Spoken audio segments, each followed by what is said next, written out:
Michael Waker. Tejarat News is glad to have you here. Michael Waker is the founder of Fraser Institute, located in Canada. And I'm going to ask you the first question. What are the top 5 musts for Iranian economy to be cited as a free economy?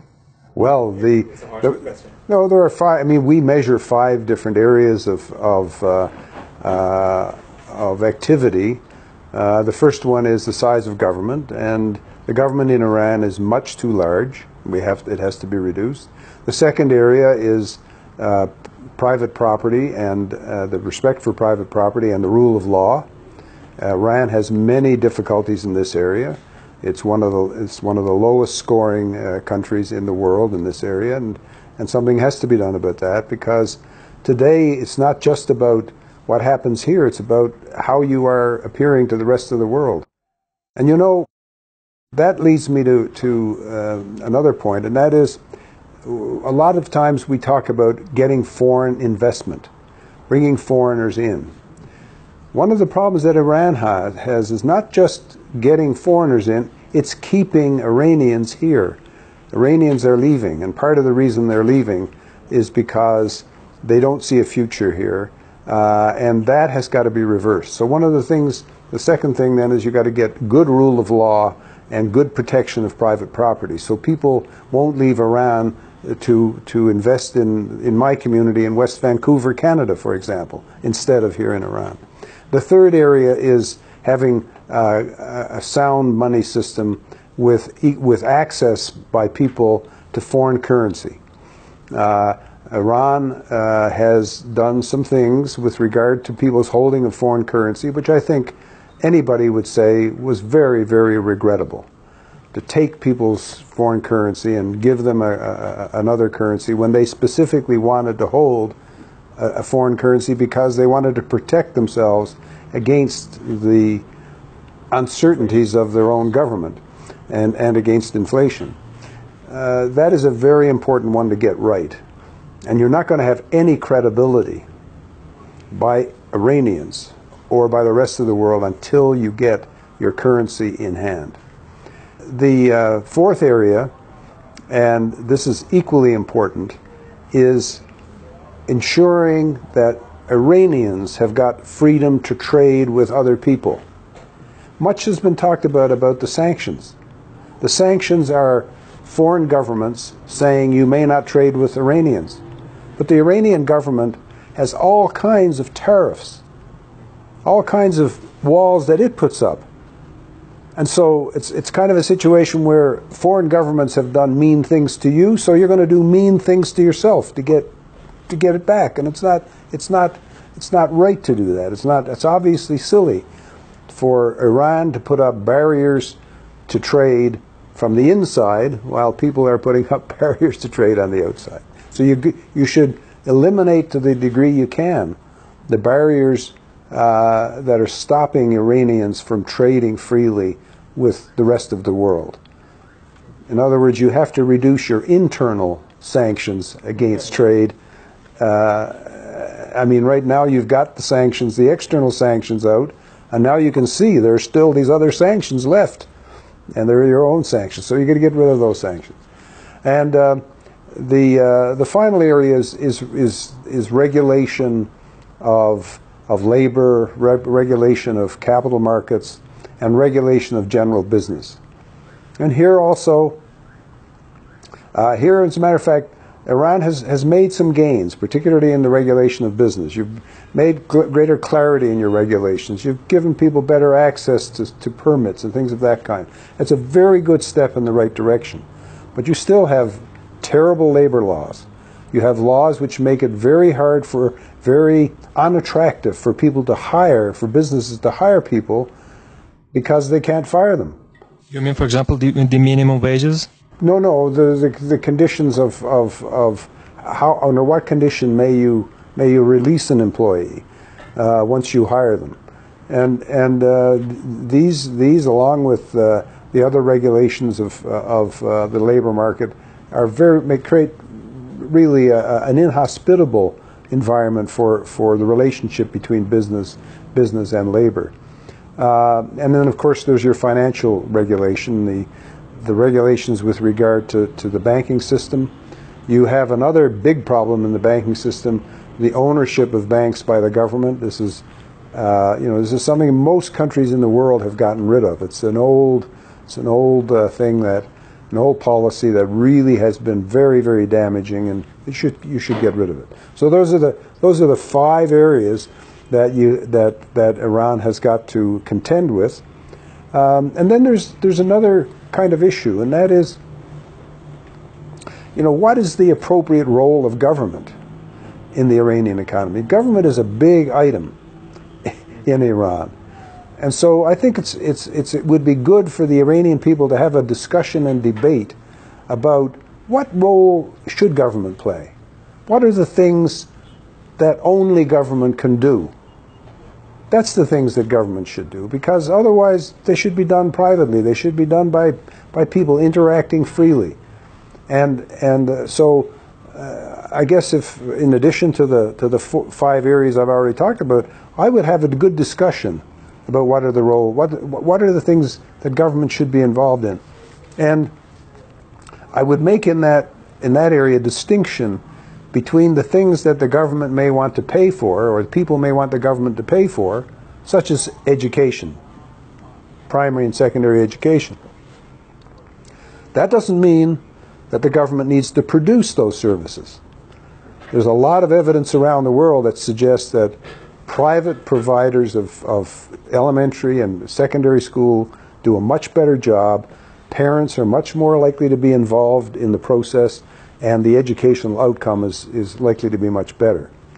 And in general, I would have a good look in Iran and say, okay, where's the money being spent? What is government doing with our money? Because after all, it is Iranians' money. It's not the government's money. It isn't the central bank's money. It is the money belonging to Iranians. And so a good discussion and debate in town halls and in the parliament and other places of where is the money going, and is it being spent well? That is, I think, a very important kind of question to ask. The McKinsey Institute, which I think is a rival to the Fraser Institute, has published a report on the prospects of Iranian economy. It has cited that by 2035, Iran has added $1 trillion to its GDP and has created 9 million jobs. It's actually too far. Iran is too far to that point. But do you think is it possible, or is that reachable? And what should we do actually to get to that point? Well, first of all, I don't know who the McKinsey Institute is, and I haven't seen their report.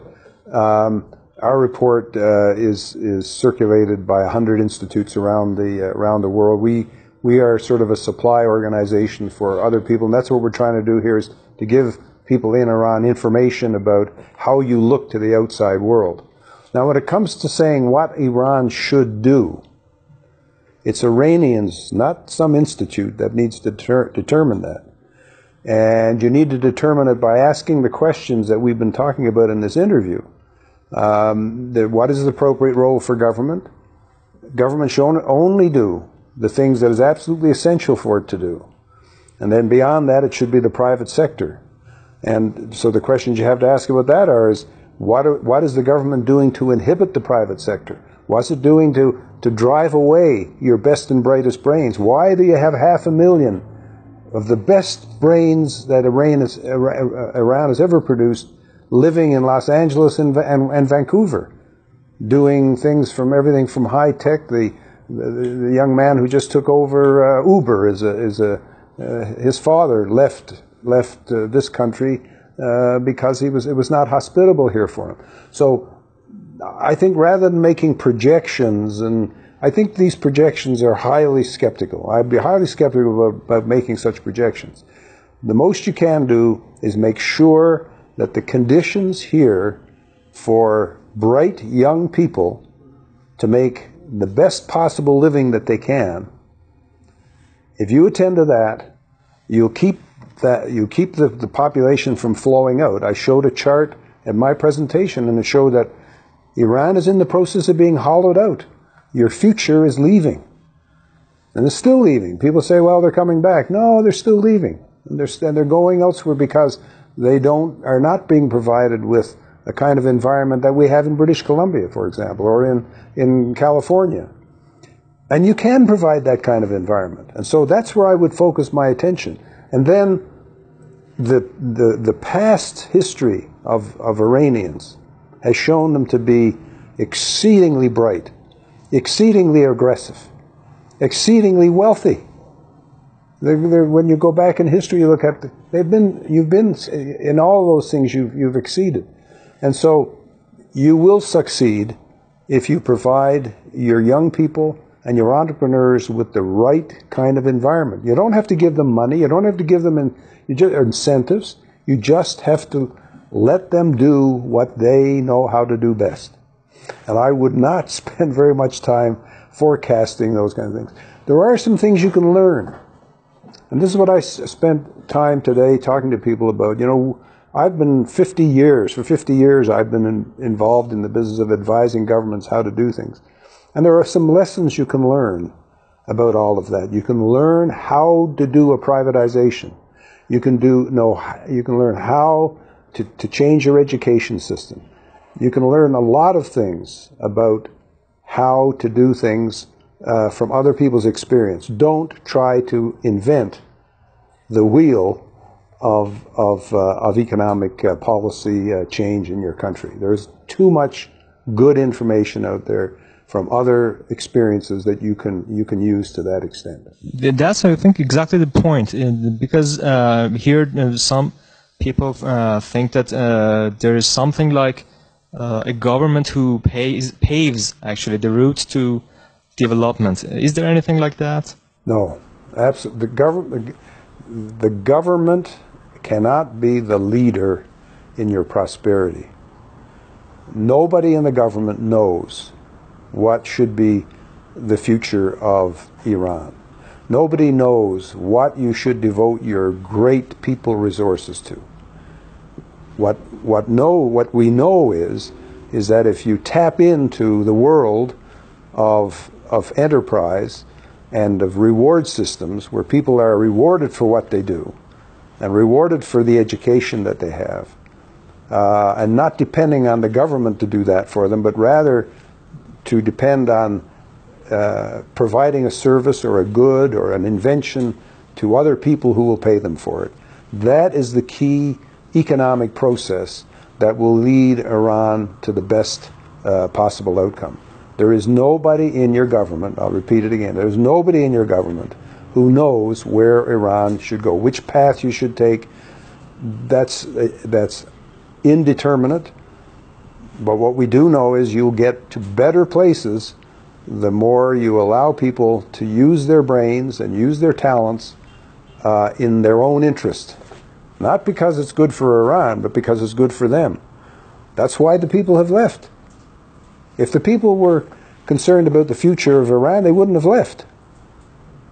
They left because they're concerned about their own futures. And that's the power of relying on people making their own choices and making a circumstance where they want to choose to be here in Iran. And we know how you can do that. And I think the people in Iran now know you've tried the other way. You've got the biggest government sector in the world. So if government could find the way to prosperity, you would have found it. You need to have one of the smallest governments in the world and one of the largest private sectors in the world with all kinds of bright people doing all kinds of wonderful things and following their own future and doing what's best for them. And in that way, they'll do the best for Iran.